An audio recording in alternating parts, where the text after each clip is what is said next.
What do you do when the same people who spent 4 years calling you fat, who oinked at you in the cafeteria and pinned a photo of a beached whale to your locker, mail you a gold-embossed invitation, begging you to come back so they can do it all again?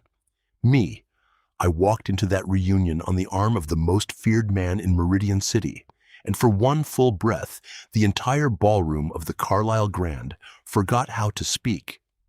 But let me rewind, because the silence is only sweet if you understand the screaming that came before it. My name is Hazel Quinn, and at Ashford Academy, I was the punchline. I was the girl whose chair they would slide away when she sat, the girl whose name Sloane Avery turned into a slur, the girl Brett Calloway photographed without permission and ranked on a list passed around the swim team. I was a size 18 in a school where being a size 4 was treated as a personality, and I learned to make myself small in every way a body refuses to actually shrink. I ate lunch in the library. I changed for gym in a bathroom stall. I taught myself to laugh first, to say the cruel thing about myself before anyone else could, because a joke you tell on yourself does not bleed the same way. The invitation came on a Tuesday, cream cardstock, the Ashford crest pressed in gold, 15 years gone and the same nausea rising in my throat the second I touched it. There was a handwritten note tucked inside, and the handwriting belonged to Sloane, looping and confident, the kind of penmanship that has never once doubted it deserves the room it takes up. "We would love to see how you turned out," it said, and then, because cruelty without deniability bores people like her, she had added a little smiling face. "We would love to see how you turned out," as if I were a science fair project that had probably failed, as if the only suspense left in my existence was whether the fat girl had gotten fatter. What none of them knew, what none of them had ever bothered to learn, was who I had turned into. Because while Sloane was getting married for the second time, and Brett was selling boats he could not afford to men who could not stand him, I had quietly become the best forensic accountant in 3 states. I am the woman that banks call when the numbers lie. I can read a fraudulent ledger the way a sommelier reads a vintage, and I had spent 15 years learning that there is one kind of power the beautiful and the cruel never see coming, the power of the woman who understands exactly where their money is hidden and exactly how it got there. They called me the whale, and I grew up to be the thing that reads the ocean floor, the one who finds what people sink and bury and pray will never surface, and there is a particular kind of justice that only a numbers woman can deliver, slow and quiet, and absolutely without mercy, the kind that arrives wearing a smile and a subpoena. I almost threw the invitation away. I held it over the trash for a long time, my hand shaking. The old shame doing what shame does best, convincing me it was simply realism. Then I thought about Trevor. I have not said his name yet, because saying it still costs me something. Trevor Whitlock was the only boy at Ashford who ever told me I was beautiful, and he did it on a dare. I did not know it was a dare. I found out the way you find out everything in high school, brutally and in public, when the whole table erupted in laughter as he collected his winnings, $200 for getting the whale to fall in love. I had written him a letter. They read it aloud. I can still hear the cadence of my own pathetic hope in Brett Calloway's mocking voice. So when I held that invitation over the trash, I was not thinking about Sloane's smiling face. I was thinking that Trevor Whitlock would be there, and that I had spent 15 years and one quiet, devastating skill becoming a woman who would never again be anyone's $200 joke. I put the invitation in my bag. I did not yet know that the universe was about to hand me a weapon I could never have afforded on my own, in the shape of a man the city only ever whispered about, a man whose name made grown men go pale, a man who was about to walk into my ordinary life and decide, for reasons I would not understand until much later, that I was worth burning the whole rotten room down for. I met him 3 weeks before the reunion, and I met him because of a parking space. That is the absurd, mundane truth of it. I had taken on a new client, a private one, very discreet, very wealthy, The kind of engagement that comes through a lawyer who will not say the name of the person paying the bill. The work was at a restaurant called Oleander, the sort of place where the menu has no prices, because if you have to ask, you will not be seated. And I had been summoned to dinner to discuss a portfolio that I would later realize was a test. I was nervous, and I was early, and I was driving a sensible car, and a black armored sedan, the length of a small yacht, slid into the only remaining spot, like it had been promised the space at birth. I am not a confrontational woman. 15 years of making myself small does not evaporate because you have a good credit score. But I had spent the entire drive talking myself into being seen, into taking up space, and something in me snapped clean. I got out, and I knocked on the tinted window, and I said, with a voice that did not shake nearly as much as I expected, that the line for the valet was behind me, and that being rich did not exempt anyone from waiting their turn. The window came down, and there he was. I want to tell you I knew immediately, but the truth is, I only knew that I had never seen a face so still, so carved, like a god cut from shadow and marble and told to sit there looking expensive. He was not handsome in the soft way. He was handsome the way a blade is handsome. The way a building you cannot afford to stand in front of is handsome. He looked at me for a long, slow moment, and then, instead of the contempt I braced for, the corner of his mouth moved, just slightly, like a man who has been bored for a decade and has finally heard something interesting. He apologized. He took the valet line, and he asked, with that quiet voice that I would come to learn was the most dangerous sound in the city, whether I would let him buy me dinner, since he had nearly ruined my evening. I should have said no. The maitre d' nearly fainted when he saw who I walked in with. The entire room rearranged itself around us, conversations dimming, waiters appearing from nowhere, the wealthy and the powerful suddenly very interested in their own plates. That was the night I learned his name, Dorian Vale, the Iron King, the devil of Meridian City, the man who owned the ports and the policemen, and, the way the whispers told it, anyone foolish enough to owe him. And here is the thing that undid me, the thing that 15 years of cruelty had taught me to disbelieve.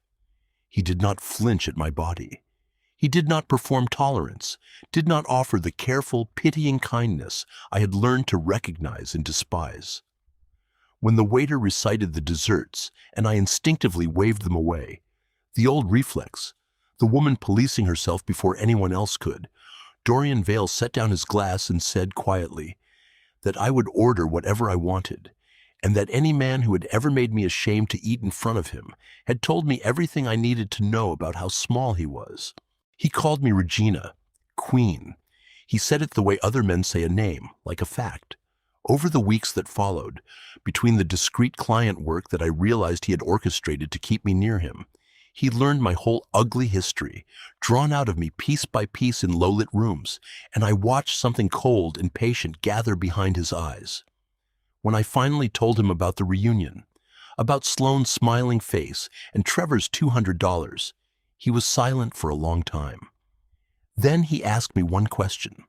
He asked if I wanted to go, and when I said that I did, that some part of me had always wanted to walk back in and be seen, he simply said that then we would go, and that the people who had made me feel like a stain would by the end of that night understand precisely whose treasure they had been too stupid to recognize. What followed was 9 days that rearranged my understanding of what it meant to be cared for. Dorian Vale did not believe in half measures, and he did not believe in the word enough. The morning after I agreed to let him take me to the reunion, a woman named Celeste arrived at my apartment with 2 assistants and a rack of garment bags, and she introduced herself as the person who would, in her words, build the armor. That is what she called it, armor.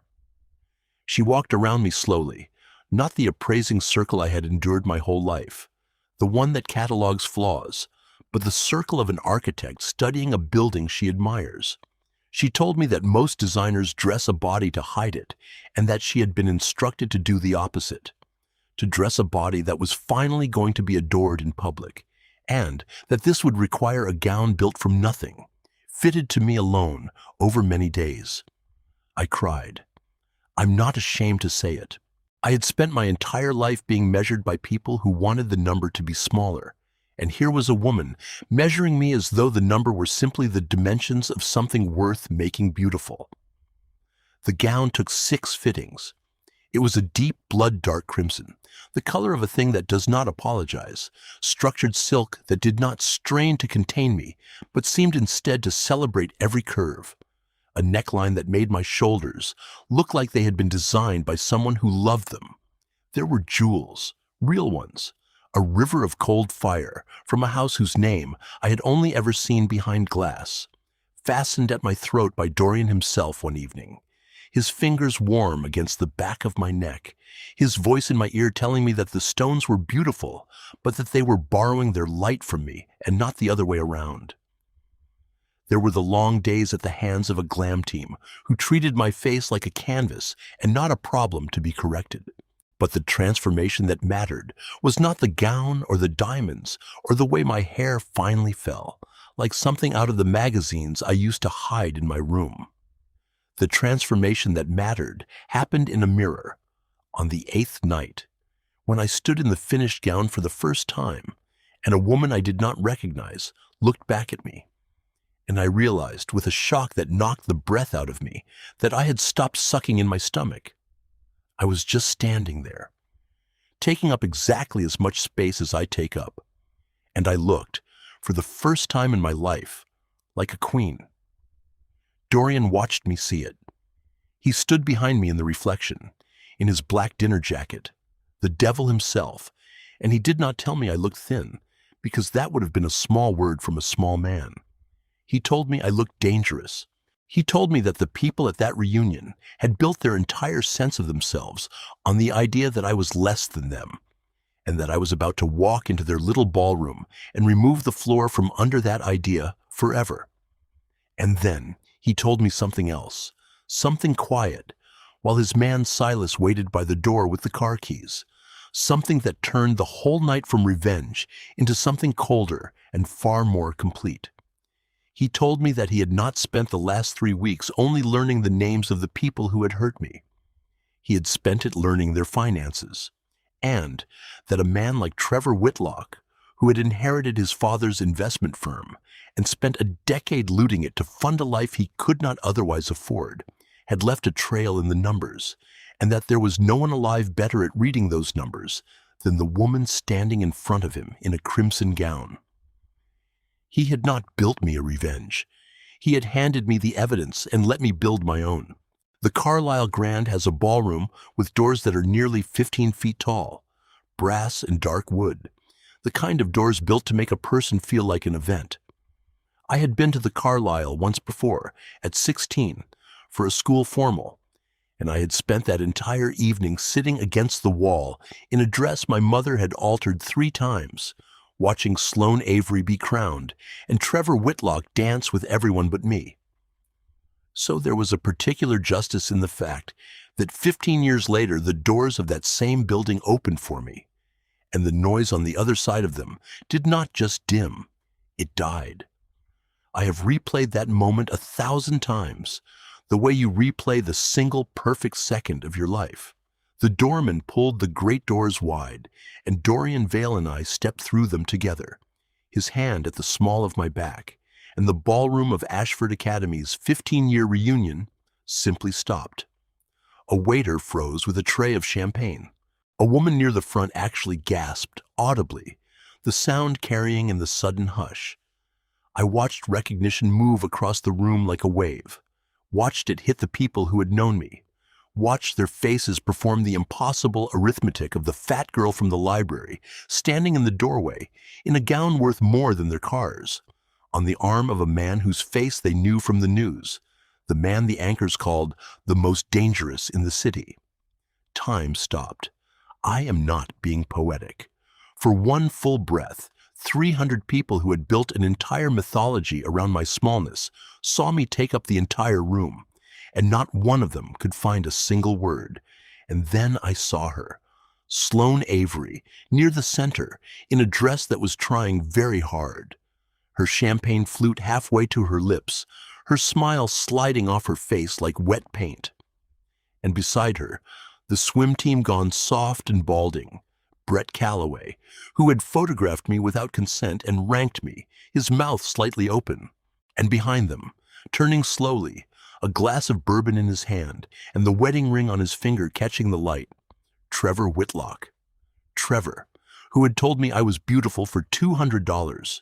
Trevor, whose face when he saw me did the most extraordinary thing.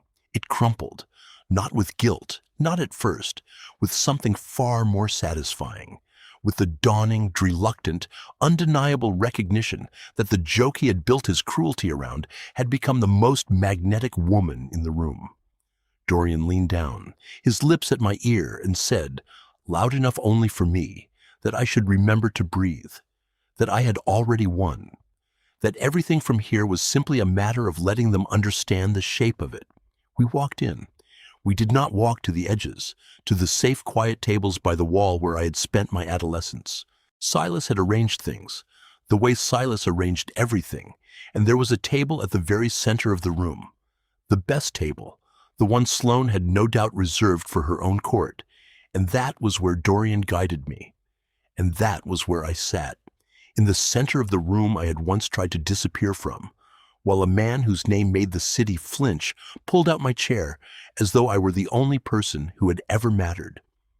The whispers started then, low and frantic, the entire reunion suddenly buzzing with a single question, and I let myself enjoy it. The sound of 300 people trying to understand how the world had reordered itself while they were busy laughing. The dinner was a slow execution, and I savored every course.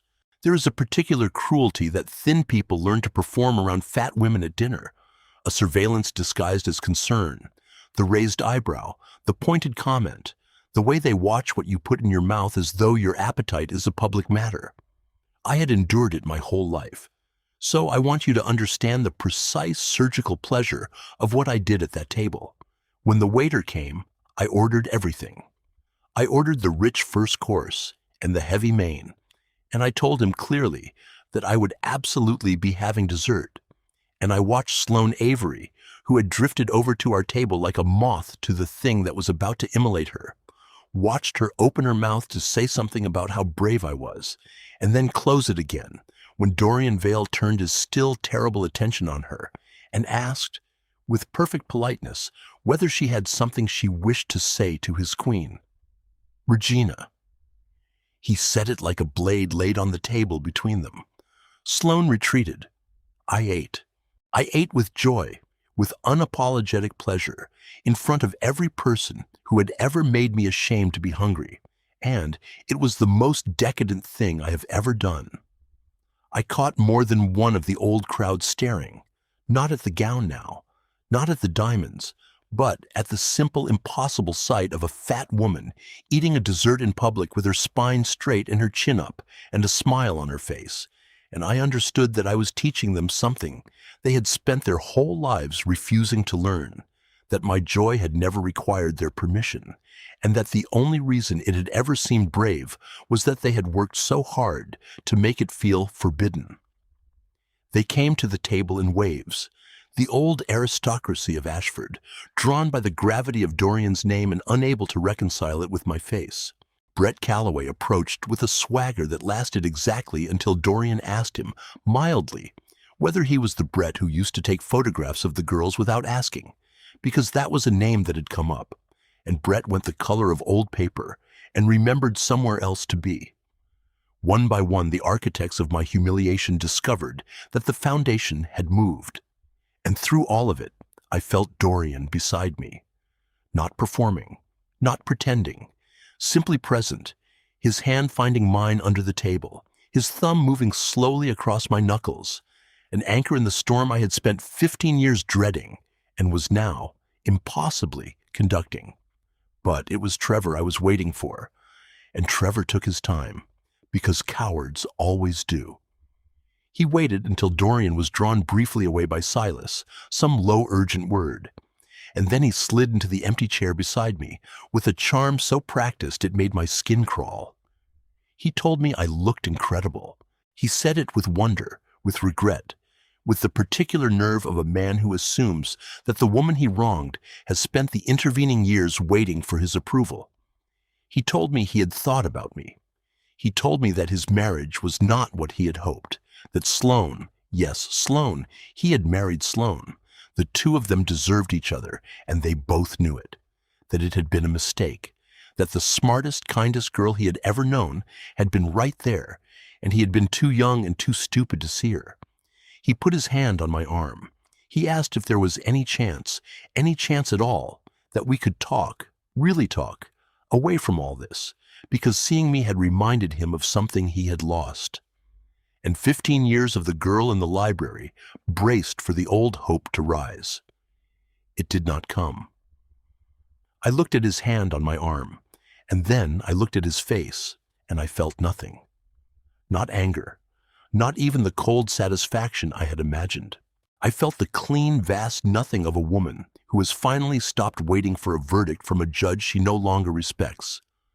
I removed his hand, and I told him quietly that he had once put a price on my heart of $200, and that I had spent 15 years learning exactly what things are worth, and that he had been correct about one thing only, that he had lost something, but that he was confused about what. He had not lost me. He had lost the only person who was ever going to be able to save him from what was coming. And I watched the confusion bloom on his face, and I let it sit there, because the reveal was almost ready, and I wanted him looking at me when it came. The screens were Dorian's idea, but the evidence was mine, every line of it, assembled over 9 days from the trail Trevor Whitlock had been too arrogant to think anyone would ever read.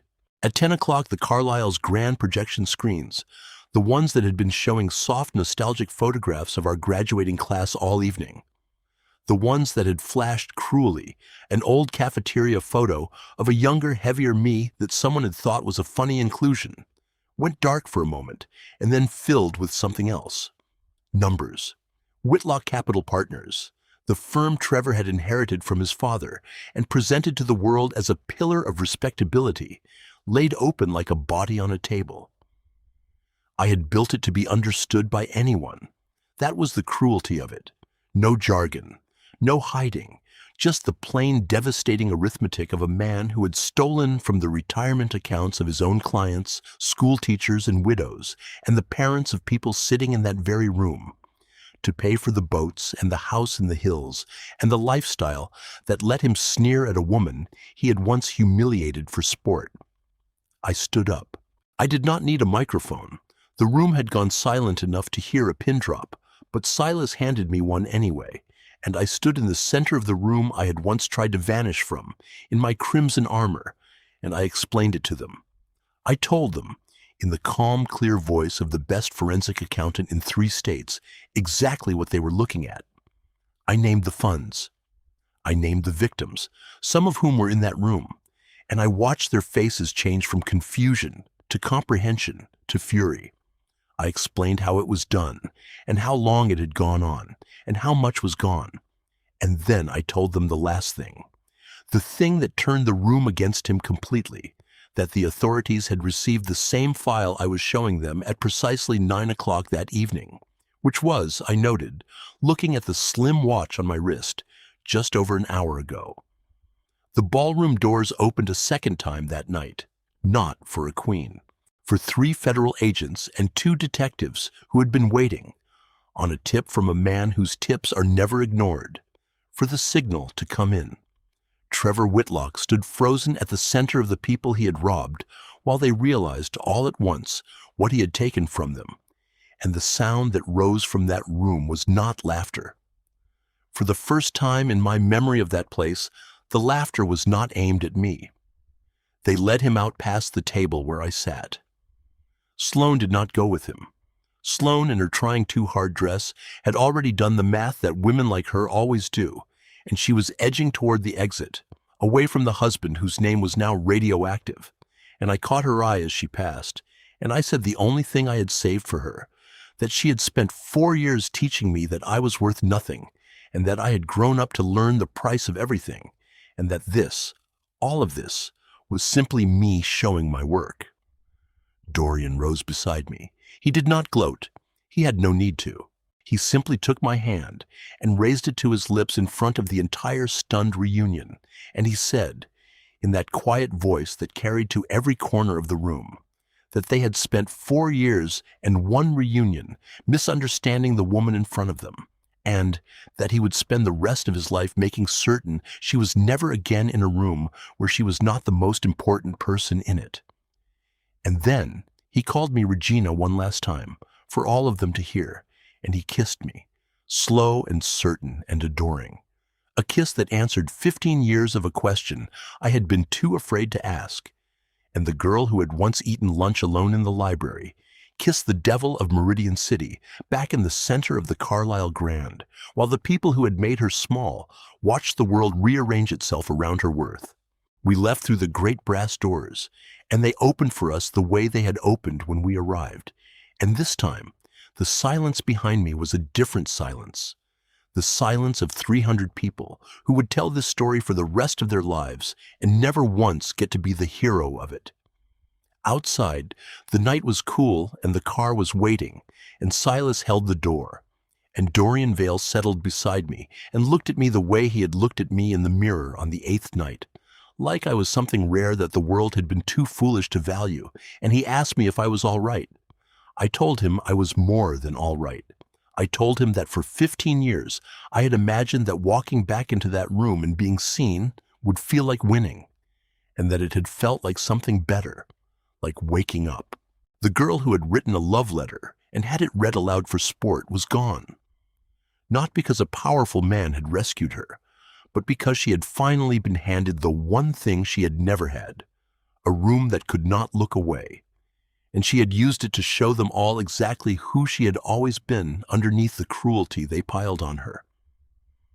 I looked out the window at the Carlisle disappearing behind us, the building where I was 16 and ashamed, and I felt the last of that shame let go of me completely, like a hand I had finally stopped holding. Dorian took my fingers in his and told me that the gown was beautiful, but that it had only ever been borrowing its light from me. And I believed him, because for the first time in my life I could see it too. And that is the story of how the fat girl they mocked at the reunion walked back in on the arm of the most feared man in the city and watched time stop. And if your heart is pounding the way mine was in that ballroom, if you felt that silence drop the second those doors swung open, then you already know this is the kind of story that only gets better the second time you hear it. So do me a favor and hit that like button right now while the feeling is still hot in your chest. Share this with the one person you know who has spent too long letting smaller people make them feel small. And tell me down in the comments, what is the line you would have said to Trevor at that table? Because I want to read every single one of them. Subscribe and ring that notification bell so you never miss the next story. Because the next woman they underestimated has an even bigger entrance coming. And trust me, you do not want to find out secondhand how that ballroom went silent. So come back, sit at the best table in the room with me, and let us watch them realize, one more time, exactly whose treasure they were too blind to see.